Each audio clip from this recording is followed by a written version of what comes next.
warahmatullahi wabarakatuh.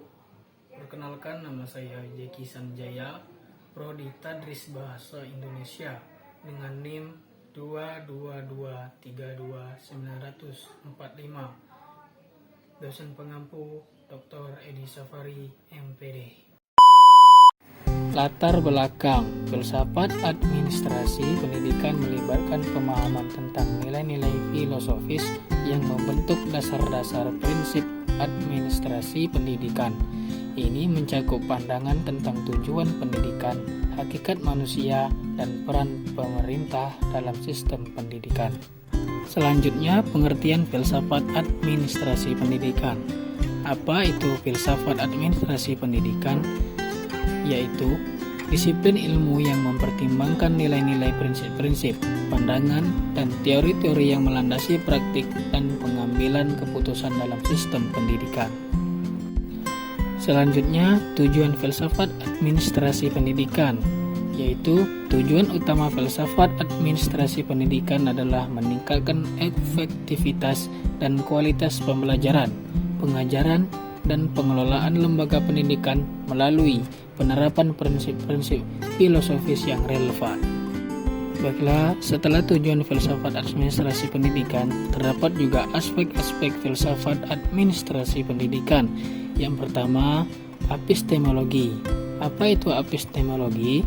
Yaitu memahami dan menilai pengetahuan dalam konteks pendidikan. Ini melibatkan pertanyaan tentang sumber-sumber pengetahuan yang diakui, metode-metode yang digunakan untuk mendapatkan dan menguji pengetahuan, serta bagaimana pengetahuan tersebut diterapkan dan dinilai dalam praktik administrasi pendidikan.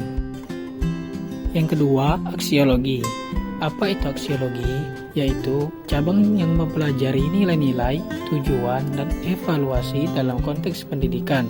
Dengan kata lain, aksiologi membahas prinsip-prinsip moral dan etika yang mendasari tindakan dan keputusan dalam administrasi pendidikan.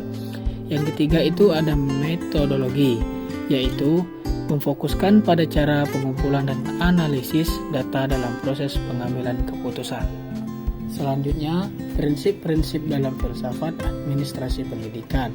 Yang pertama, melibatkan berbagai pihak, yaitu mengintegrasikan perspektif dari para pendidik, siswa, orang tua, dan masyarakat umum. Yang kedua, mengutamakan keadilan, yaitu memastikan setiap individu memiliki kesempatan yang sama dalam pendidikan. Yang ketiga, peningkatan berkelanjutan, yaitu mendorong adanya perbaikan terus-menerus dalam sistem pendidikan. Selanjutnya, ada penerapan filsafat administrasi pendidikan dalam praktik. Yang pertama itu analisis kebutuhan, yaitu menganalisis kebutuhan dan tantangan yang dihadapi oleh lembaga pendidikan. Yang kedua, perencanaan, membuat rencana strategis yang mencakup tujuan, kegiatan, dan alokasi sumber daya. Yang ketiga, implementasi, yaitu mengimplementasikan rencana dengan melibatkan seluruh pihak yang terkait. Yang keempat, evaluasi, mengevaluasi hasil dan dampak dari praktik administrasi pendidikan. Baiklah, dari pemaparan tadi dapat disimpulkan bahwa secara keseluruhan filsafat administrasi pendidikan memberikan kerangka kerja penting dalam meningkatkan efektivitas sistem pendidikan, namun perlu terus dikembangkan agar dapat lebih relevan, terhubung dengan praktik dan eksklusif bagi semua pihak yang terlibat dalam pendidikan.